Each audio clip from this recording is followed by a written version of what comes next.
बिस्मिल्लाहिर्रहमानिर्रहीम। अस्सलामुअलैकुम। My self advocate मियाँ सादिया बास्तियों का। आज हम पढ़ेंगे कानूनी शहादत ऑर्डर 1984 का आर्टिकल 4 जो कि सेक्शन है 121 एविडेंस एक्ट 1872। एविडेंस एक्ट और क्योसो तकरीबन सेम ही है, सिर्फ इनमें सेक्शंस का डिफरेंस है, थोड़ी सी तरतीब का डिफरेंस है। तो इस आर्टिकल में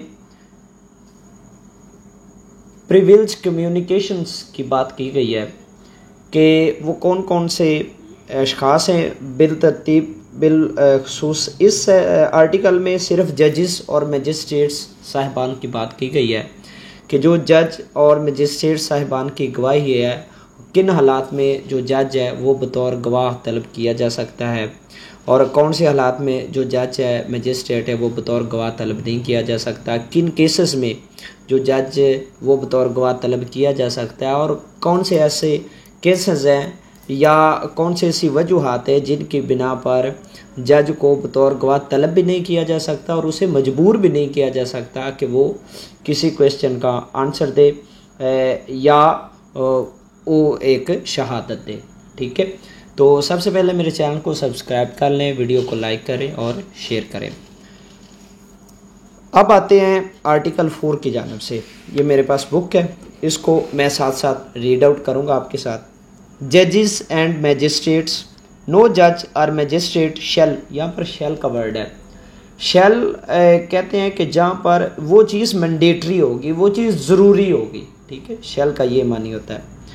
No judge or magistrate shall accept upon the special order of some court to which he is subordinate be compelled to answer any questions as to his own conduct in court as judge or magistrate or as to anything which came to his knowledge in court as such judge or magistrate। इस section में, इस article में ये बताया गया कि कोई भी जज या मजिस्ट्रेट है वो इन वजूहात के बिना पर सवालात का जवाब देने का पाबंद नहीं है। एक, own conduct in court as जज और मजिस्ट्रेट, उसका अपना जो कंडक्ट है, उसकी अपनी अदालत में जो उसका अपना तर्ज अमल है उस ठीक है वो अदालत में किस लिहाज से उसका कैसा कंडक्ट है, इस हवाले से उसको नहीं पूछा जा सकता, उसे नहीं क्वेश्चन किया जा सकता, वो इस हवाले से उसको बतौर गवाह नहीं बुलाया जा सकता। दूसरी चीज़ है कि कोई ऐसे मामलात या कोई ऐसा इल्म, एनीथिंग, कोई ऐसी चीज़ which came to his knowledge in court as such जज और मजिस्ट्रेट, कि जो उसके नॉलेज में आए, दौरान कार्रवाई उसके नॉलेज में आए, उसके इल्म में आए, उस हवाले से उसे क्वेश्चन नहीं किया जा सकता, उसे बतौर विटनेस जो है वो नहीं बुलाया जा सकता। लेकिन अगर उसको बुलाया जाएगा, but he may be examined, उसको बुलाया जा सकता है, उसको एग्जामिन किया जा सकता है as to other matters which occurred in his presence whilst he was so acting, कि जो ऐसे मामलात कि कोई उसके सामने कोई ऐसी चीज़ वकू पजीर हुई हो। ठीक है, कि कोई ऐसी चीज़ जिसका जो उसकी मौजूदगी में उस वक़्त वकू पजीर हो जो वो जब वो एज ए जज या मजिस्ट्रेट काम कर रहा था। ठीक है, कोई ऐसा अक्रंस हो जाता है उसके सामने, तो तब उसको उसके जो सुपीरियर कोर्ट है जिसका वो सब ऑर्डिनेट है, उसकी इजाज़त के तहत, उसकी इजाज़त से उसको बुलाया जा सकता है। ठीक है, और यहाँ पर भी मेक वर्ड है और ये डिस्क्रिशनरी पावर दे दी गई हायर कोर्ट को कि जिसका वो सब ऑर्डिनेट है। ठीक है, उसके पास ये डिस्क्रिशन है कि वो इजाज़त देगी या अलाउ करेगी तो तब वो एज ए विटनेस या उस किसी क्वेश्चन का आंसर देगा, अदरवाइज नहीं देगा।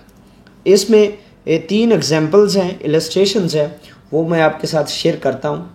पहली इलस्ट्रेशन है, A on his trial before the court of session says that a deposition was improperly taken by B, the magistrate. B cannot be compelled to answer questions as to this except upon the special order of a superior court। के ए ने अदालत session के रूबरू अदालत session के रूबरू अपनी समाअत के दौरान ये कहा कि मजिस्ट्रेट ने फलां बयान जो है वो नाजायज़ तौर पर लिया है। ठीक है, उसने जो उसके सामने बयान लिया गया मजिस्ट्रेट ने वो नाजायज़ तौर पर लिया, वो ले नहीं सकता था। ठीक है, तो अब आला अदालत के हुक्म खास के बगैर, उसके स्पेशल ऑर्डर के बगैर बी को यानी कि उस मजिस्ट्रेट को इस निस्बत जवाब देने के लिए मजबूर नहीं किया जा सकता। अगर उसको एज ए विटनेस बुलवाना चाहते हैं तो उसकी पहले एप्लीकेशन फाइल होगी, देन उसको बुलाया जाएगा। अगर वो जो कोर्ट है, जो उसकी सुपीरियर कोर्ट है, वो अगर अलाउ करेगी देन। इसके बाद बी है, is accused before the court of session of having given false evidence before B, a magistrate, B cannot be asked what A said except upon the special order of the superior court। अब B जो इसकी illustration B है उसमें है कि A अदालत session के रूबरू इस बात का इल्ज़ाम A पर इस बात का इल्ज़ाम लगाया गया कि उसने मजिस्ट्रेट के रूबरू झूठी शहादत दी। ठीक है, एक शख्स अदालत सेशन में पेश हुआ, उस पर इल्ज़ाम लगाया गया कि आपने मजिस्ट्रेट के सामने झूठी शहादत दिया। अब मजिस्ट्रेट को नहीं बुलाया जा सकता कि आपके सामने इस शख्स ने झूठी शहादत दी है या नहीं दी। इस हवाले से अगर आप बुलवाना चाहते हैं तो आपको इस आर्टिकल के तहत एप्लीकेशन फाइल करनी पड़ेगी। अगर अदालत ज़रूरी समझेगी तब जो है वो उसको बुलवाया जा सकता है, जज को वो इजाज़त देगी, देन वो विटनेस बॉक्स में आएगा। उसके बाद सी है, A is accused before the court of session of attempting to murder a police officer while on his trial before B, a session judge, B may be examined as to what occurred। अब जो इसका सी है, ये जो इसकी सी illustration है ये बहुत इंपॉर्टेंट है। इस सी पर उन्होंने ये बयान किया कि ए अदालत सेशन के रूबरू उस पर यह इल्ज़ाम आयद किया गया कि उसने जिस वक्त सेशन जज के रूबरू उसकी समाअत हो रही थी, यानी कि वो ड्यूरिंग ट्रायल सेशन कोर्ट में एज ए अक्यूज पेश हुआ होगा या बतौर विटनेस भी पेश हुआ होगा, बतौर अक्यूज पेश हुआ, तो उस पर यह इल्ज़ाम लगाया गया कि उसने मजिस्ट्रेट के सामने किसी पुलिस ऑफिसर का कत्ल किया।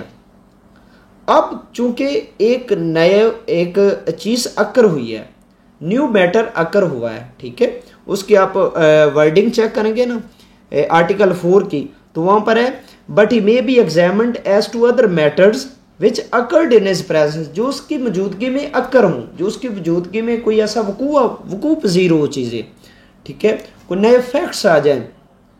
अब यहाँ पर जो जज है उसको बुलाया जा सकता है और उस हवाले से उसको क्वेश्चन किया जा सकता है कि आया कि इस शख्स ने आपके सामने इस पुलिस ऑफिसर का मर्डर किया है या नहीं किया।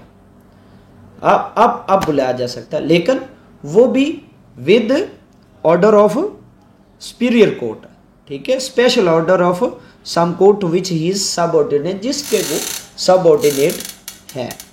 तो मैंने एक ट्राई की कि आपको ये आर्टिकल हमारा 4 कंप्लीट हो गया, ठीक है। तो इंशाल्लाह किसी नेक्स्ट वीडियो में आपके साथ मुलाकात होगी, तब तक के लिए अल्लाह हाफिज़।